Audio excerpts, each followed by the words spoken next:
Okay mga kababayan, Chris Hulo po at welcome back po ulit dito sa ating YouTube channel.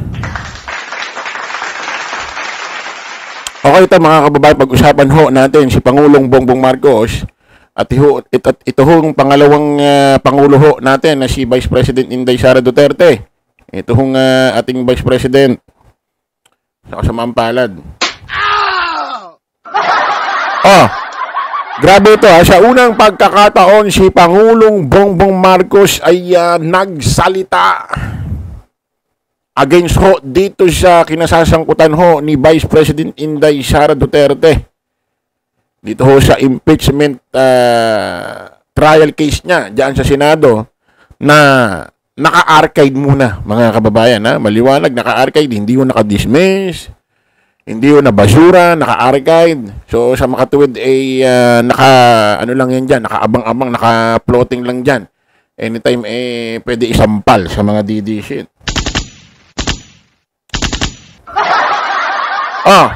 At nako mga kababayan, itong si BP Inday Sara, abay, nagyabang. Porkit naka-archive itong kanyang impeachment trial. Abay, naghahamon na naman ng bloodbath daw, bloodbath. Pakinggan muna natin si Pangulong Bongbong Marcos, mga kababayan. Nakpakan natin yan, Pangulo natin yan.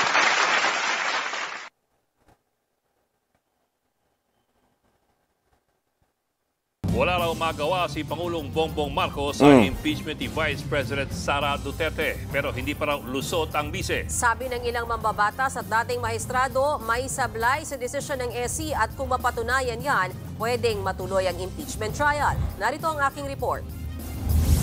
Ini-archive, hindi ibinasura ang impeachment laban kay Vice President Sara Duterte. Pwedeng mabuhay yan at pwede ring tuluyang malibing, pero hindi ibig sabihin absuelto ang bise. Mismong si Pangulong Bongbong Marcos ang nagpunto niyan. Hindi raw ang laman ng impeachment case ang pinag-uusapan sa SC, kundi ang mismong proseso. Nako, putik matindi ito Kung dati ho, si Pangulong Bongbong pag nagsasalita, hindi siya interesado sa impeachment trial, impeachment case ni BP Inday Sara Duterte nung nasa house pa. Kaya may kumalat pang text-text daw na si Pangulong Bongbong nag-text daw sa camera. Di umano, at inaawat na wag niyo nang impeach yan. Ngayon ho, iba medyo, ano na ito? Isipin mo, sabi ni Pangulong Bongbong, archive lang yan, hindi na basura, hindi na dismiss yan. Hindi pa tapos yan. So, para bang lumalabas ito si Pangulong Bongbong, nag-iiba na. Parang gusto nang ipakulong itong si BP Inday Sara Duterte kung sakaling totoo ito. Pero natin. Not examined by the Supreme Court. It has no bearing on the rightness or wrongness of the impeachment. The procedure was faulty, was lacking. So yun ang assessment ng Supreme Court. Sa desisyon ng Korte Suprema, lumabag ang impeachment complaint sa one-year bar rule at wala ring due process, kaya't ito'y void ab initio o walang bisa mulat sa umpisa. Again, there has been no trial. So accountability just doesn't come into it. It is a procedural question. Sa kabila niyan, hindi makikialam ang Malacanang sa issue ng impeachment. Bahala na raw ang Kongreso. Sorry, problema niyo yan. It would be highly improper for me to tell my friends who are in the Senate and who are in the House na ito yung dapat inyong gawin. Highly improper yun. Ayan maliwanag mga kababayan. Although sinabi ni Pangulong Bongbong Marcos na naka-archive lang yan, di pa tapos ang laban. Pwedeng matalakay ulit yan. Dinggin. Or matulong ng impeachment trial niya sa Senate. Pero hindi ho siya makikialam siya kalalabasan or kung paano ulit mabubuhay yan. Parang sa ano yan, parang doon sa kaso ni Digong sa ICC. ICC, hindi kami makikialam dyan sa pag-iimbestiga nyo. Pero kung papasok kayo rito, hindi rin kami makikialam kung gusto nyo pumasok.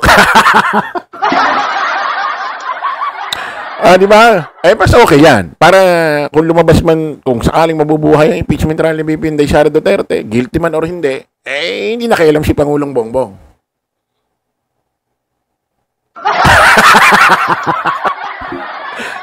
Kanya-kanyang game din, no? Tuloy natin. Ayon kay Senator Win Gatchalian, sa ilalim ng Senate rules, kailangan lamang ng 5 senador ang bumoto para maibalik sa plenaryo ang impeachment case. Naka? Ang isa pang paraan, suspindihin ang rules at hintayin ang boto ng mayorya ng mga senador. Pero ayon din kay Gatchalian, kung maging pinal ang desisyon ng SC na void ab initio, para na rin daw hindi na ipasa ang articles of impeachment sa Senado. Yan pa nga ang problema, mga kababayan, kasi nga nagkaroon na ho ng kasunduan sa Senado na archive na itong impeachment trial ni VP Inday Sara Duterte. Hihintayin na ho ang asais ng February. So lahat ho ng ipinasa sa Senado, yung 215 na pinirmahan ng mambabatas at nadagdagan ho rin ho yan ng 25 mambabatas at iba't ibang impeachment case doon na ipinatong, wala na, expired na. Magkakaroon na ho ulit ng botohan sa February. Ilang congressist, ang tanong, buo pa rin kaya ang 215 at 25 mambabatas? Bakit ko nasabi? Yung iba doon, hindi na ho congressman, congresswoman, yung iba doon, hindi na ho mambabatas dahil natalo na eh. Wala na yung mga pumirma na yun. Yung iba natalo na kasi nagdaan na ho ang eleksyon. Nung napirmahan niya ng 2024 pa. At, sabi nila, yung mga natalo, naapektuhan daw sila sa ginawang pagdampot. Pagsako tuloy. Pagdampot, pag-aresto kay Digong papuntang dahig. Kaya sila natalo. 2028 ang election. 2027 ang filing, October. 2026 February, magkakaroon ulit ng butuhan. Baka yung ibang utak ng politiko dyan sa House, gaganong-ganon na kasi baka maka-apekto. Kasi iba dyan, pinaghahandaan na ang 2028 eh. So, solid pa kaya? At speaker pa kaya si Martin Romualdez that time ng February 6, 2026? Nako po. Kaya para sa akin, itong impeachment trial sa 2026, February, wala na. Malabnaw na ito. Depende na lang kung ang House, ang Supreme Court, ang ating Korte Suprema, maglalabas ho ng order na ibabasura muna nila ang kanilang unang napagdesisyonan na ang impeachment trial ni VP Inday Sara Duterte unconstitutional. Kasi yung naghain ho, umapila ho ang House of Representatives, ang Kamara sa pangunguna ho ni Speaker Martin Romualdez. Naghain ho sila ng MR, yung motion for reconsideration.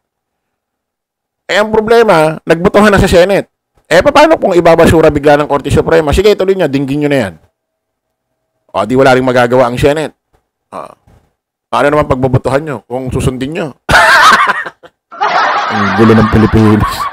Ang gulo, ano? Ito mga kababayan, ito naman ho, si VP Inday Sara Duterte, hindi mo malaman kung nang-aasar na lang or nagtitrip na lang, no? Para maraming mabuisit na taga-House.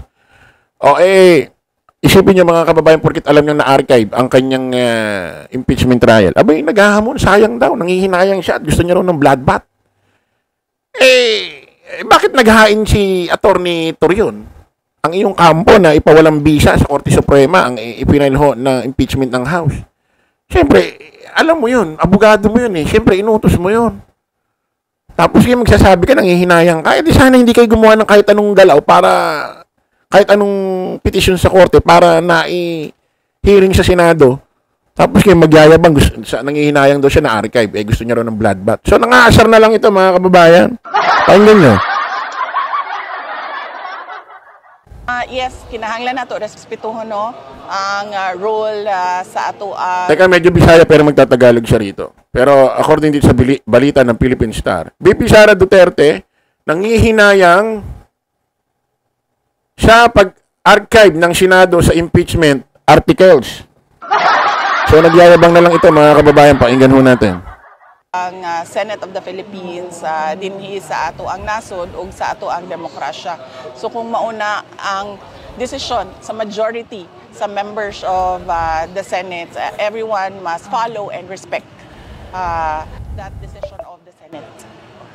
VP, yung result, the outcome of the trial, is it something na you expect or otherwise given the new composition of the 20th Congress? Wala pa may trial, no? Wala pa nagsugod ang impeachment trial. But sa tinuod lang, wala man ni one particular na expectation. Tanan nga pwedeng mahitabo ginapangandaman yun na sa ato ang defense team, and kining nahitabo karon na sa Senate nga naturingang ang problema kasi rito sa taong ito, naturingang national issue. Pero ang kanyang ginagamit na lengguwahe para sa isang lugar lang, doon lang sa kanilang lugar. Dapat siyempre Tagalog, di ba? Kasi national issue ito para sa buong Pilipinas tong issue ito, hindi para lang dyan sa Davao. Kung yung issue na yun para sa Davao lang, digo, pag Bisaya ka, bakit pa ba may-expect natin dito sa taong ito? Nung nakaraan, binati niya ho yung anniversary ng Iglesia ni Cristo. Sabi niya, happy anniversary sa inyong 1100 taon. Isipin mo gamit 1100. Pero bang ganung salita, 1100 taon?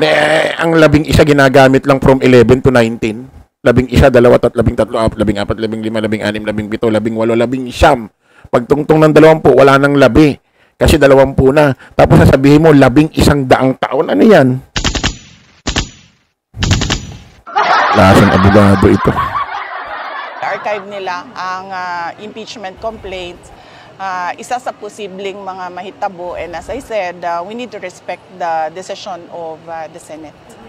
Before, VP, you said na you really want a trial, but it turned out na the Senate aborted the articles of impeachment to give you a platform daw to defend yourself, sana. Oh yes, oo. As I said, diba, I wanted a bloodbath, meaning I wanted all the pieces of evidence from the prosecution and all the pieces of evidence from the defense presented for everyone. But unfortunately, wala na siya sa pagkakaroon. And of course, as I said, kinahanglan pangandaman ang tanan nga posibleng mahitabo. So possibly, wala ta kibalo, 2026, 2027, 2028, na ay mga mag-file na po og impeachment. That will be another opportunity. Ayan mga kababayan, naintindihan natin yung English niya. Kung Bisaya niya, hindi. Sayang daw, nanginayang siya kasi lahat daw ng pieces of evidence para maipasa sa prosecutor dyan sa Senate pag nagsimula ang impeachment trial. Kaso wala na, archive daw So nanginayang daw siya. Isipin mo may mga ebidensya. Sakyan natin yung kalokohan mo, no, ma'am. Sakyan natin yung palakas loob mo. Kung totoo pala may mga may mga ebidensya ka. Ba't di niya pa pinasa yan doon sa Quadcom? Parang hindi na nakarating dito sa impeachment. Papalakas loob ka na naman porket na-archive. Isipin mo nangihinayang ka kasi na-archive. Bakit nga naghain yung attorney mo na ipawalang bisa ang impeachment ng House of Representatives na ipinalisay papuntang Senado? Bakit naghain sa Korte Suprema na ipawalang bisa? Dahil naniniwala sila unconstitutional. Bakit nga? Di dapat di mo inutusan yun. Pwede bang di mo inutusan yun? Abogado mo yun. Para maisampal mo lahat ng ebidensya.